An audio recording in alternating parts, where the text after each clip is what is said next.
ഇന്ന് വളരെയധികം ആളുകൾ പറയുന്ന ഒരു ബുദ്ധിമുട്ടാണ് ഈ കൈകാലുകളിലൊക്കെ ഭയങ്കര തരിപ്പ്, എസ്പെഷ്യലി കൈകളിൽ ഭയങ്കര തരിപ്പ് അനുഭവപ്പെടുക. നമ്മളെ ബോഡി വെയിറ്റ്, അതായത് നമ്മളെ ബോഡി വെയിറ്റിൻ്റെ ഒരു 4 ഇരട്ടിയോളം താങ്ങുന്നത് നമ്മളെ ജോയിൻസ് ആണ്. അതായത് നീ പെയിനും അല്ലെങ്കിൽ ഹീൽ പെയിനും ഒക്കെ വരാനുള്ള ഒരു കാരണം എന്ന് പറഞ്ഞു കഴിഞ്ഞാൽ നമ്മളെ ശരീരത്തിൽ, അതായത് നമ്മൾ എക്സസ് ആയിട്ട് നമ്മൾ കലോറി അടങ്ങിയിട്ടുള്ള ഭക്ഷണങ്ങളൊക്കെ കഴിച്ചു കഴിഞ്ഞാൽ നമ്മളെ ബോഡി വെയിറ്റ് കൂടും.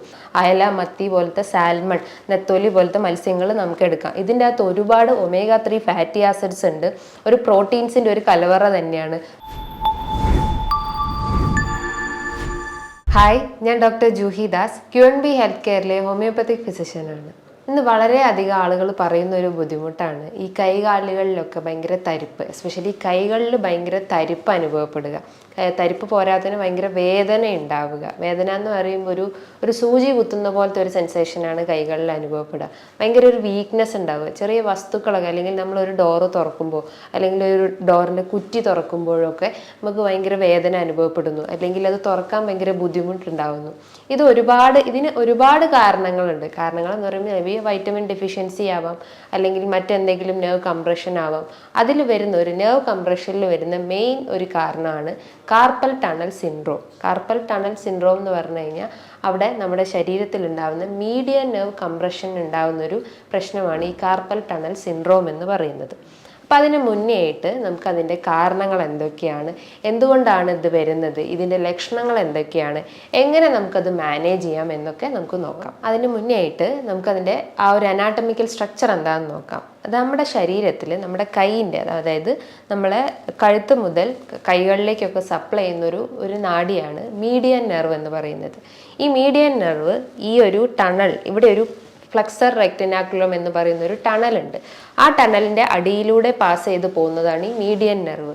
ഈ 3 വിരലുകൾക്കാണ് അത് മെയിനായിട്ട് സപ്ലൈ ചെയ്യുന്നത്. അതായത് നമുക്ക് വിരലുകൾ ചലിക്കാനും അതിന് ഒരു മൂവ്മെൻറ്റ്സ് കൊടുക്കുന്നതും മസിൽസിനൊക്കെ ഒരു മൂവ്മെൻറ്റ്സ് കൊടുക്കുന്നതും ഒക്കെ ചെയ്യുന്നത് ഈ ഒരു മീഡിയൻ നെർവാണ്. അപ്പോൾ ഈ മീഡിയൻ നെർവ് ഈ ഒരു ഫ്ലക്സർ റെറ്റിനാക്കുലം എന്ന് പറയുന്ന ആ ഒരു കനാലിലൂടെ പാസ് ചെയ്ത് പോകുമ്പോൾ അതിനുണ്ടാകുന്ന ഒരു കംപ്രഷൻ, അല്ലെങ്കിൽ ആ ഒരു കനാലിനുള്ളിൽ കുടുങ്ങിപ്പോകുന്ന ഒരവസ്ഥ വരുമ്പോഴാണ് നമുക്ക് കൈകളിലൊക്കെ ഭയങ്കര വേദന അനുഭവപ്പെടുന്ന, ഒരു വീക്ക്നെസ്സും അനുഭവപ്പെടുന്നത്. ഈ ഒരു കാർപ്പൽ ടണൽ സിൻഡ്രോം വരാൻ ഒരുപാട് കാരണങ്ങളുണ്ട്. എന്തൊക്കെയാണ് റീസൺസ് എന്ന് നമുക്കിവിടെ ഡിസ്കസ് ചെയ്യാം. മെയിനായിട്ട് പറയുന്നത്, നമ്മൾ റിസ്റ്റിന് കൂടുതലായിട്ട് മൂവ്മെൻറ്റ്സ് കൊടുക്കുമ്പോൾ, മൂവ്മെൻറ്റ്സ് എന്ന് പറയുമ്പോൾ നമ്മളെ വീട്ടിലൊക്കെ നമ്മൾ വെജിറ്റബിൾസ് കട്ട് ചെയ്യുക, അല്ലെങ്കിൽ ഫ്രൂട്ട്സ് ഒക്കെ ഇങ്ങനെ കണ്ടിന്യൂസ് ആയിട്ട് നമ്മൾ കട്ട് ചെയ്യുന്നത്, അതേപോലെ നമ്മൾ gadgets, mobile phones, computer, remotes ഒക്കെ കൂടുതലായിട്ട് യൂസ് ചെയ്യുന്ന ആളുകൾ, പിന്നെ അതേപോലെ ട്രാവൽ ചെയ്യുന്ന, അതായത് നമ്മൾ ഡ്രൈവ് ചെയ്യുമ്പം കൂടുതലായിട്ട് നമ്മൾ റിസ്റ്റ് മൂവ്മെൻറ്റ്സ് കൂടുതലായിട്ട് കൊടുക്കുന്നത്, അങ്ങനത്തെ ഒക്കെ ഒരു കാരണമാണ് ഈ ഒരു വേദനയും തരിപ്പും ഒക്കെ അനുഭവപ്പെടുന്നത്. അപ്പോൾ അതുമൂലം നമ്മൾ റിസ്റ്റിൻ്റെ അവിടെ ഉള്ള ഒരു ഞരമ്പ്, അല്ലെങ്കിൽ ആ ഒരു മീഡിയൻ നെർവിന് കംപ്രഷൻ ഉണ്ടാകുന്നു, അല്ലെങ്കിൽ അത് അവിടെ കെട്ടിപിടഞ്ഞ് കിടക്കുന്നു. അതുമൂലം നമുക്ക് ആ ഒരു കൈകളിലേക്കുള്ള ഫുൾ സെൻസേഷൻ തന്നെ നഷ്ടപ്പെടുന്നു. അതുകൊണ്ടാണ് നമുക്ക് പിൻ നീഡിൽ സെൻസേഷൻ, അല്ലെങ്കിൽ ഒരു സൂചി കുത്തുന്ന പോലത്തെ ഒരു വേദന അനുഭവപ്പെടുന്നത്. മറ്റൊരു കാരണം എന്ന് പറഞ്ഞു കഴിഞ്ഞാൽ നമ്മുടെ ശരീരത്തിൽ എന്തെങ്കിലും പോഷകാഹാരക്കുറവ്. പോഷകാഹാരം എന്ന് പറയുമ്പോൾ vitamin B12, vitamin B6, vitamin D, ഇത്തരം വൈറ്റമിൻസ് നമ്മുടെ ബോഡിയിൽ കുറഞ്ഞു കഴിഞ്ഞാൽ നമുക്ക് ഈ ഒരു നെർവ് കംപ്രഷൻ മാത്രമല്ല, സന്ധികളിലും വേദന ഉണ്ടാവാം, പേശികൾക്കും ഒക്കെ വേദന അനുഭവപ്പെടാം. അപ്പം ഈ ഒരു പോഷകാഹാരക്കുറവാണ് ഇതിൻ്റെ രണ്ടാമത്തെ കാരണമായിട്ട് നമുക്ക് പറയുന്നത്. മറ്റൊരു കാരണം എന്ന് പറഞ്ഞു കഴിഞ്ഞാൽ അമിതവണ്ണമുള്ള ആളുകൾക്ക്. നമുക്കറിയാം നമ്മളെ ബോഡി വെയിറ്റ്, അതായത് നമ്മളെ ബോഡി വെയിറ്റിൻ്റെ ഒരു 4 ഇരട്ടിയോളം താങ്ങുന്നത് നമ്മളെ ജോയിൻസ് ആണ്. അതായത് നീ പെയിനും അല്ലെങ്കിൽ ഹീൽ പെയിനും ഒക്കെ വരാനുള്ള ഒരു കാരണം എന്ന് പറഞ്ഞു കഴിഞ്ഞാൽ നമ്മുടെ ശരീരത്തിൽ, അതായത് നമ്മൾ എക്സസ് ആയിട്ട് നമ്മൾ കലോറി അടങ്ങിയിട്ടുള്ള ഭക്ഷണങ്ങളൊക്കെ കഴിച്ചു കഴിഞ്ഞാൽ നമ്മളെ ബോഡി വെയിറ്റ് കൂടും. അപ്പം ഈ ഒരു അമിതവണ്ണം അല്ലെങ്കിൽ ഒബേസിറ്റി ഒരു കാരണമായിട്ട് നമുക്ക് പറയാം. അതേപോലെ തന്നെയാണ് മറ്റൊരു പ്രധാനപ്പെട്ട കാരണം എന്ന് പറഞ്ഞു കഴിഞ്ഞാൽ നമുക്ക് പ്രമേഹം. അതായത് പ്രമേഹ രോഗികളിൽ ഇത് ഏറ്റവും കൂടുതൽ കണ്ടുവരുന്നത്. കൈകളിൽ മാത്രമല്ല, അവർക്ക് കാലുകളിലേക്ക് ഈ ഒരു തരിപ്പും വേദനയും ഒക്കെ അനുഭവപ്പെടാം. അതേപോലെ തന്നെയാണ് വാദസംബന്ധമായിട്ടുള്ള രോഗങ്ങൾ, റുമാറ്റോയ്ഡ് ആർത്രൈറ്റിസ്, ഓസ്റ്റിയോ ആർത്രൈറ്റിസ് പോലത്തെ വാദസംബന്ധമായിട്ടുള്ള രോഗങ്ങൾ നമുക്ക് ഉണ്ടെങ്കിൽ, അതായത് നമ്മുടെ ശരീരത്തിൽ യൂറിക് ആസിഡ് ഒക്കെ അളവ് കൂടിക്കഴിഞ്ഞ് കഴിഞ്ഞാൽ ഈ ഒരു വേദനയൊക്കെ അഗ്രവേറ്റ് ചെയ്യുക, അല്ലെങ്കിൽ കൂടാനുള്ള ഒരു ചാൻസസ് ഉണ്ട്. അതേപോലെ തന്നെയാണ് നമുക്ക് തൈറോയിഡ് റിലേറ്റ് ചെയ്തിട്ടുള്ള എന്തെങ്കിലും ഒരു ഇഷ്യൂസ് ഉണ്ടെങ്കിൽ, അത് ഹൈപ്പോ തൈറോയിഡിസം മെയിൻ ആയിട്ട് ഇത്തരം ആളുകളിൽ കൈ ചിലപ്പോൾ അവർക്ക് ഈ റിസ്റ്റ് കൂടുതലായിട്ടും വേദന അനുഭവപ്പെടാം. അത് നമുക്ക് ജോയിൻസിൻ്റെ അടുത്ത് ഒരു കടച്ചിൽ പോലെ അനുഭവപ്പെടുന്നുണ്ടാവും. ഈ ഒരു ഫിംഗേഴ്സ് ഒന്നും മടക്കാൻ പറ്റാത്തൊരവസ്ഥ വരുന്നു, ഒരു വീക്ക്നെസ് അനുഭവപ്പെടുന്നു. ഇത്തരം ലക്ഷണങ്ങൾ ഉണ്ടെങ്കിൽ അത് കാർപ്പൽ ടണൽ സിൻഡ്രോമിൻ്റെ ഒരു സിംറ്റംസ് ആയിട്ട് നമുക്ക് കണക്കാക്കപ്പെടാം. അതേപോലെ തന്നെയാണ് നമ്മുടെ റിസ്റ്റിന്, അതായത് കൂടുതലായിട്ട് മൂവ്മെന്റ്സ് കൊടുക്കുക എന്ന് പറഞ്ഞാൽ, അതേപോലെ നമ്മൾ എന്തെങ്കിലും ആക്സിഡൻസോ അല്ലെങ്കിൽ ഒരു ഇഞ്ചുറി ഒക്കെ നമ്മൾ റിസ്റ്റിന് കൂടുതലായിട്ട് പറ്റുമ്പോൾ ഈ ഒരു വേദന അനുഭവപ്പെടാനുള്ള ഒരു ചാൻസസ് ഉണ്ട്. മറ്റൊരു കാരണം എന്ന് പറഞ്ഞു കഴിഞ്ഞാൽ നമുക്ക് ഈ ഒരു ജോയിൻസിൽ ഒരു എക്സ്ട്രാ ഗ്രോത്ത് ഉണ്ടാകുന്നത്, അതായത് ഗാംഗ്ലിയോൺ പോലത്തെ കൺഗ്ലീഷൻ. ഗാംഗ്ലിയോൺ എന്ന് പറയുമ്പം ഒരു ഫ്ലൂയിഡ് നിറഞ്ഞിട്ട് അല്ലെങ്കിൽ ഒരു എക്സ്ട്രാ ഒരു സ്വെല്ലിങ് നമ്മൾ ഈ റിസ്റ്റ് ജോയിൻസിന് വരുമ്പം ഈ ഒരു ഏരിയയിലേക്കുള്ള ആ ഒരു മീഡിയൻ നെർവിന് കൂടുതലായിട്ടും കംപ്രഷൻ വരുന്നു. അപ്പോൾ നമ്മൾ വേദന, അതായത് നമുക്ക് മൂവ്മെന്റ്സ് ഒക്കെ കൊടുക്കുമ്പോൾ ഭയങ്കര വേദന അനുഭവപ്പെടുന്നു. ഇത്തരം കാരണങ്ങൾ അല്ലെങ്കിൽ ഇത്തരം റീസൺസ് ആണ് നമുക്കൊരു കൈകളിലൊക്കെ ഇത്തരം തരിപ്പും വേദനയും കടച്ചിലും ഒക്കെ വരാനുള്ള ഒരു കാരണം എന്ന് പറയും. ഇനി മെയിൻ ആയിട്ട് ഇതിൻ്റെ ഒരു ലക്ഷണം എന്ന് പറഞ്ഞു കഴിഞ്ഞാൽ കൈകളിലൊക്കെ ഈ ടിപ്സിൽ, അതായത് ഫിംഗേഴ്സിൻ്റെ ഒക്കെ ടിപ്സിലായിട്ട് ഒരു സൂചി കുത്തുന്ന പോലത്തെ വേദന ഉണ്ടാവും.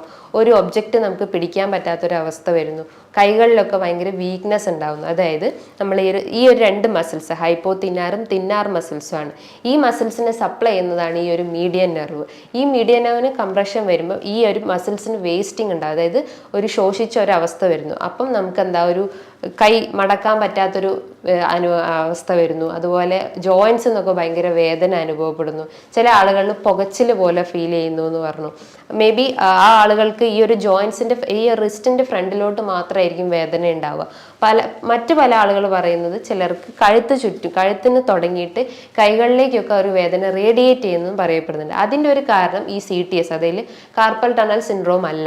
അതിൻ്റെ ഒരു കാരണം എന്ന് പറഞ്ഞു കഴിഞ്ഞാൽ സെർവൈക്കൽ സ്പോണ്ടൈലോസിസ് ആണ്. സെർവൈക്കൽ സ്പോണ്ടൈലോസിസ് എന്ന് പറയുമ്പം നമ്മളെ കഴുത്തിന്, അതായത് സെർവൈക്കൽ റീജിയനിൻ്റെ വെർട്ടിബ്രാസിൻ്റെ ഇടയിൽ കൂടെ പാസ് ചെയ്യുന്ന ഞരമ്പുകൾക്ക് ഈ ഒരു കംപ്രഷൻ വരുമ്പോൾ, കംപ്രഷൻ എന്ന് പറയുമ്പോൾ ആ ഒരു ഞരമ്പ് ആ ഒരു വെർട്ടിബ്രാസിൻ്റെ ഇടയിൽ, നട്ടലിൻ്റെ ഇടയിൽ കെട്ടുപിടഞ്ഞ് കിടക്കുമ്പോൾ അല്ലെങ്കിൽ കുടുങ്ങി പോകുമ്പോഴാണ് നമുക്ക് കൈകളിലേക്കൊക്കെ ഒരു വേദന റേഡിയേറ്റ് ചെയ്യുന്നത്. ഈ ഒരു കഴുത്ത് വേദന റേഡിയേറ്റ് ചെയ്തിട്ട് നമ്മളെ നട്ടലിലേക്കും അല്ലെങ്കിൽ ബാക്ക് റീജിയനിലേക്കൊക്കെ വേദന റേഡിയേറ്റ് ചെയ്യാനുള്ള ഒരു ചാൻസസ് ഉണ്ട്. അപ്പം CTS വരാനുള്ള ഒരു കാരണം എന്ന് പറഞ്ഞാൽ ഈ മീഡിയൻ നെർവ് കംപ്രഷനാണ്. ഒരുവിധം ആളുകളൊക്കെ പറയുന്നത് ഈ മീഡിയൻ നെർവ് കംപ്രഷൻ്റെ ഒരു സിംറ്റമായിട്ട് ഈ 3 വിരലിന് മാത്രമാണ് അവർക്ക് വേദന അനുഭവപ്പെടുക. അതായത് നമ്മളെ ഇൻഡെക്സ് ഫിംഗറും തം ഫിംഗറും മിഡിൽ ഫിംഗറും റിംഗ് ഫിംഗറിൻ്റെ ഒരു ഹാഫ് ആയിട്ടുള്ള ഒരു റീജിയനിൽ മാത്രമാണ് മെയിനായിട്ട് അവർക്ക് വേദന അനുഭവപ്പെടുക. ഇത് ചിലർക്ക് ഒരു കൈകളിൽ മാത്രമായിട്ടും വരും, ചിലർക്ക് 2 കൈകളിലും വരാണ്ട്. 2 കൈകളിലും ഇങ്ങനത്തെ ഒരു വേദന അനുഭവപ്പെടുകയാണെങ്കിൽ അവർക്ക് മറ്റ് വാദസംബന്ധമായിട്ടുള്ള രോഗങ്ങളുണ്ടെന്ന് മനസ്സിലാക്കാം. അപ്പോൾ നമ്മൾ അതിനൊരു ബ്ലഡ് ടെസ്റ്റ് ചെയ്യണം. ബ്ലഡ് ടെസ്റ്റ് എന്ന് പറയുമ്പോൾ RA ഫാക്ടർ ചെക്ക് ചെയ്യുക. RA ഫാക്ടർ എന്ന് പറയുമ്പോൾ നമ്മുടെ ശരീരത്തിൽ റുമാറ്റോയിഡ് ആർത്രൈറ്റിസിൻ്റെ കണ്ടീഷൻ ഉണ്ടോ എന്നറിയാൻ വേണ്ടിയിട്ടാണ് RA ഫാക്ടർ ചെക്ക് ചെയ്യുന്നത്. അതേപോലെ തന്നെ ഒരു ആൻറ്റിബോഡി ടെസ്റ്റാണ് anti-CCP എന്ന് പറയുന്ന ടെസ്റ്റ്. അതേപോലെ തന്നെയാണ് നമ്മുടെ ശരീരത്തിൽ യൂറിക് ആസിഡിൻ്റെ അളവ് കൂടിക്കഴിഞ്ഞാലും ഇത്തരം വേദനകൾ അനുഭവപ്പെടാം. So serum uric acid check ചെയ്ത് കഴിഞ്ഞാലും ഇത്തരം വേരിയേഷൻസിൻ്റെ ടെസ്റ്റുകളിലൂടെയൊക്കെ നമുക്ക് അറിയാൻ പറ്റുന്നതാണ്. ഇത്തരം ലക്ഷണങ്ങളാണ് മെയിനായിട്ട് ഈ CTS കേസസിൽ പേഷ്യൻസ് വന്ന് പറയാറ്. അപ്പോൾ ഇൻവെസ്റ്റിഗേഷൻ ഞാൻ ഓൾറെഡി പറഞ്ഞു കഴിഞ്ഞു.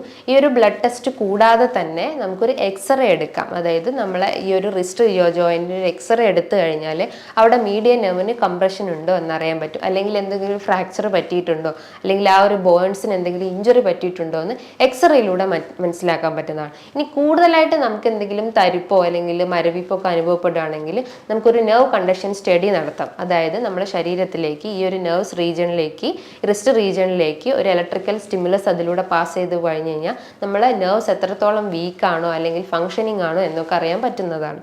അപ്പോൾ ഈ ഒരു സിംറ്റംസും അല്ലെങ്കിൽ ഇത്തരം ലക്ഷണങ്ങളിലൂടെയാണ് നമുക്ക് CTS അല്ലെങ്കിൽ കൺഫർമേറ്ററി ടെസ്റ്റുകളിലൂടെയാണ് നമുക്ക് CTS എന്താണ് അല്ലെങ്കിൽ അതിൻ്റെ സിംറ്റംസ് ഇതൊക്കെയാണെന്നൊക്കെ അറിയാൻ പറ്റുന്നത്. സോ നമുക്ക് മെയിൻലി ഇതിനൊരു എക്സസൈസ് മാനേജ്മെൻ്റ് ആണ് മെയിനായിട്ട് നോക്കേണ്ടത്. അപ്പോൾ എക്സസൈസ് എന്തൊക്കെയാണ് നമുക്ക് നെക്സ്റ്റ് നോക്കാം. സോ മെയിനായിട്ട് നമ്മൾ ഇതിന് ചെയ്യേണ്ട എക്സസൈസ് എന്ന് പറയുമ്പം ആദ്യം തന്നെ നമുക്ക് വേദനയുള്ള കൈ, ജസ്റ്റ് ഈ ഏത് കൈക്കാണോ വേദന ഉള്ളത് അത് ജസ്റ്റ് ഒന്ന്, അതായത് 2 കൈയും ജസ്റ്റ് ഹോൾഡ് ചെയ്യുക. ഒരു പ്രെയർ പൊസിഷനിൽ വെക്കുക. പ്രെയർ പൊസിഷനിൽ വെച്ചിട്ട് അപ്പ് ആൻഡ് ഡൗൺ മൂവ്മെൻറ്റ്സ് കൊടുക്കുക.